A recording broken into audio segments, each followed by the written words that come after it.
Hi all, welcome back to my channel. So this video will fall under yet another playlist of browser activities. If you haven't subscribed to my YouTube channel yet, please do for further updates. It's RP Evangelist. You can just search it and subscribe to it. So let's see what all are the browser activities under UI automation.browser.activities. So for that, in the activities panel, just type in browser or just brow.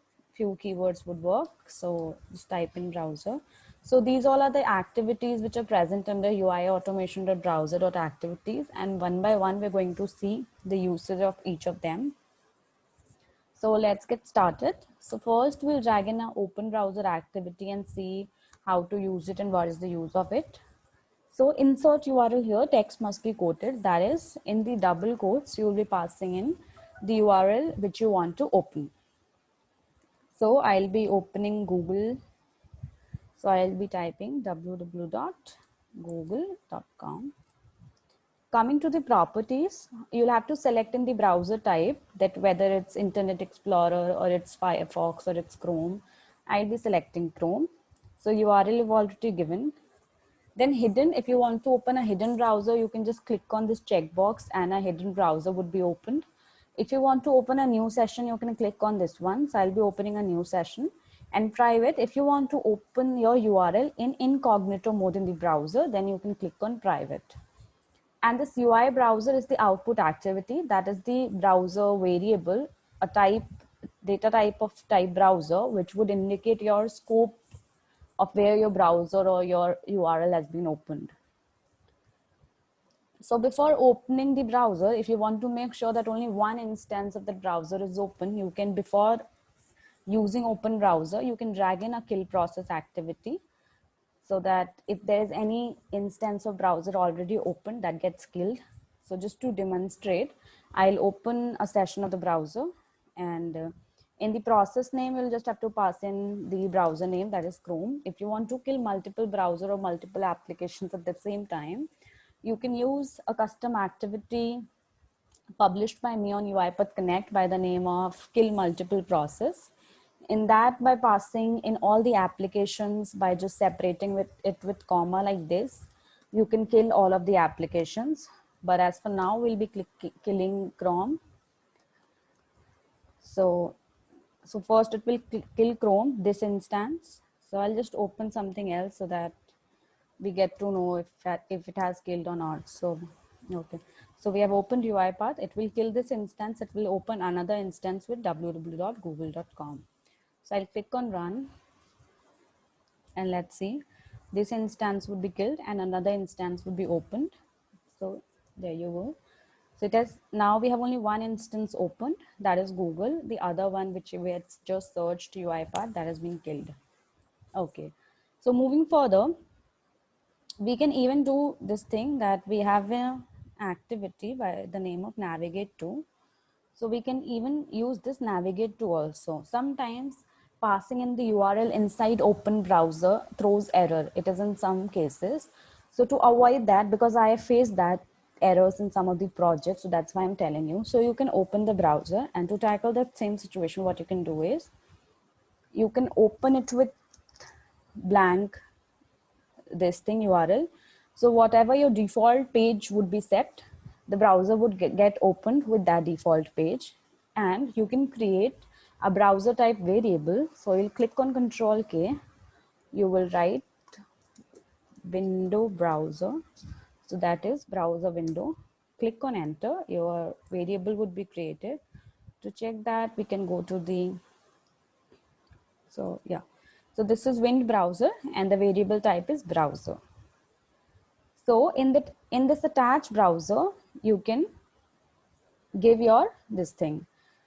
So what does this browser is? The existing browser variable that you want to attach to. So if you just pass in the variable which you have just created, which is Wind browser, so it will automatically capture that screen that, okay, I have to operate on this particular screen or this particular browser.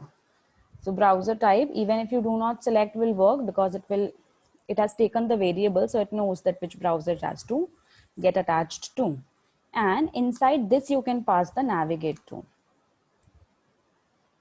And over here you can pass www.google.com, or we can even, open something else just to ensure that yes, it's all working. So we'll open uipath.com. Let's copy this, the URL, and let's paste it here inside double quotes. Okay. So if you want to, you can pass in the variable, the browser variable over here as well. Okay. So now let's click on run. This would be closed and the other window would be opened with www.uipath.com. So let's click on run and see.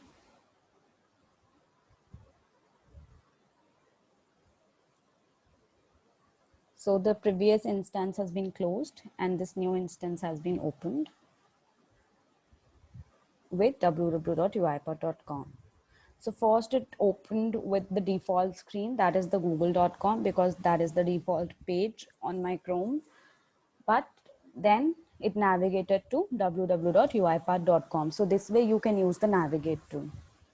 Now we have the browser variable. So the robot, or it knows that to which particular screen it has to attach to. So I can even go back and go forward. So if I see here, if I go to this thing, now suppose if I go to solutions, now we have this that I can even go back to my home screen or go back just one page. If I want to navigate to the previous page, or if I want to navigate to the next page, I can do that by go back and go forward. So let's indicate the browser on screen to show that on this particular screen, you'll have to move backward or move forward to the previous or the next forward screen. So I've attached the browser. I'll just go and see. So this is our selector. Now, if I want to go back, okay, so I'll just have to pass in the browser variable. Okay, so I'll be attaching it to the, that this is my current screen. And from this screen, I want to go one screen back. So to go back, I would be providing this current screen, that from this particular screen, make me go back one screen. So I'll be closing this one and kill process, and let's see what the error is. The following overload groups are configured.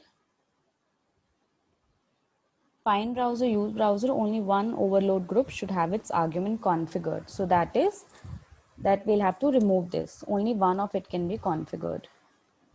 So the error is now gone. Okay, so what would this do? It would navigate you to one screen backward. So let's click on run and see. It will go back to the home screen of uipath.com instead of being on solutions industry. So let's go to the browser and check. So you are on the home screen. Now, if you want to go to the screen, the solution screen, what you can do is you can drag in, go forward, and you'll reach to that screen. So if you now put in here current screen, that from this current screen, I want to go one screen forward. Let's see what happens.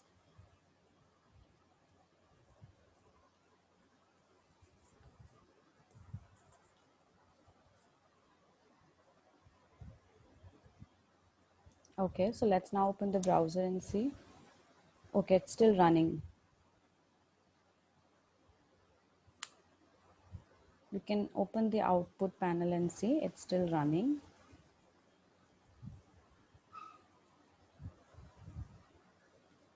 Okay, so I think I got the problem. So what we did was, okay, the attached browser wasn't found because now if we go and open the attached browser selector. So why did it took so much time? Because the default timeout is 30 seconds, if you see here. So it waited for 30 seconds for the screen to appear. And what screen was it searching for? Open the selector and see. It was searching for RPU Solutions by Industry UiPath, which is not the screen, it is the solution screen. So to avoid that, always make dynamic selectors, or always add in wildcards in your selector so that it's more generic.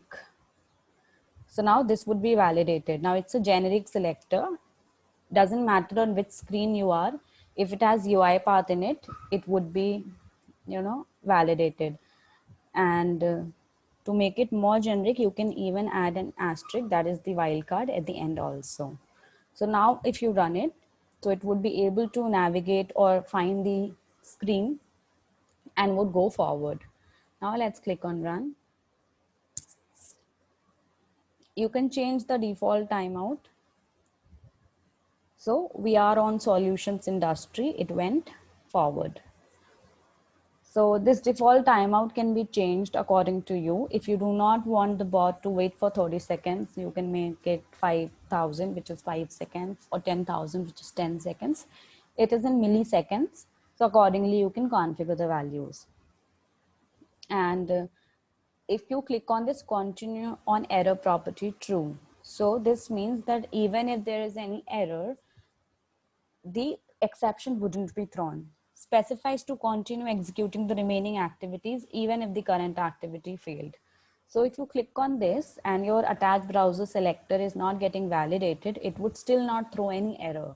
So according to use case, you can, mold all these values and pass in the parameters or the properties to suit your use case need.